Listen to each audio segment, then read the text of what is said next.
2025 தைப்பூச நேரலை மற்றும் நிலவரங்களை கொண்டு வந்து உள்ளூர் ஊடகத்துறையில் ஒரு பெரிய மைல்கல் சாதனையை படைத்துள்ளது வணக்கம் மலேசியா.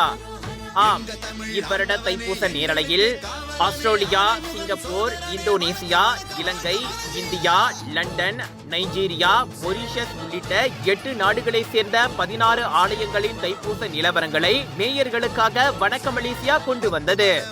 அதே சமயம் மலேசியாவின் பெர்லிஸ், கடா, பினாங்கு, பேரா, சிலாங்கூர், பஹாங், மலாக்கா, ஜோஹோர் மற்றும் சபா என 9 மாநிலங்களில் வீற்றிருக்கும் மொத்தம் 13 முருகன் ஆலயங்களின் தைப்பூச நிலவரங்களும் உடனுக்குடன் தரப்பட்டன.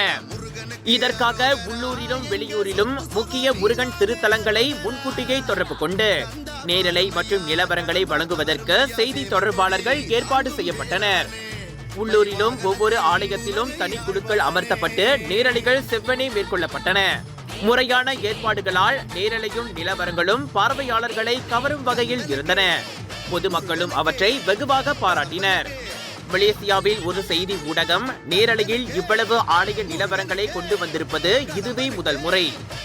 மிக பெரும் சமய திருவிழாவான தைப்பூசத்தை நாட்டு மக்கள் மட்டுமின்றி உலகம் முழுவதும் உள்ள இந்துக்கள் நேரலையாக கண்டு களித்து முருகனின் அருளை பெற இது பெரும் வாய்ப்பாக அமைந்தது. இதன் மூலம் நாட்டில் தன்னிகரற்ற தமிழ் இணைய செய்தி ஊடகம் என்ற பெயரை வணக்கம் மலேசியா நிலைநாட்டியுள்ளது. வரும் ஆண்டுகளில் இதைவிட சிறப்பாக நேயர்களுக்கு தைப்பூச நேரலைகளையும் நிலவரங்களையும் கொண்டு வர வணக்கம் மலேசியாவுக்கு இது உத்வேகத்தை அளித்துள்ளது.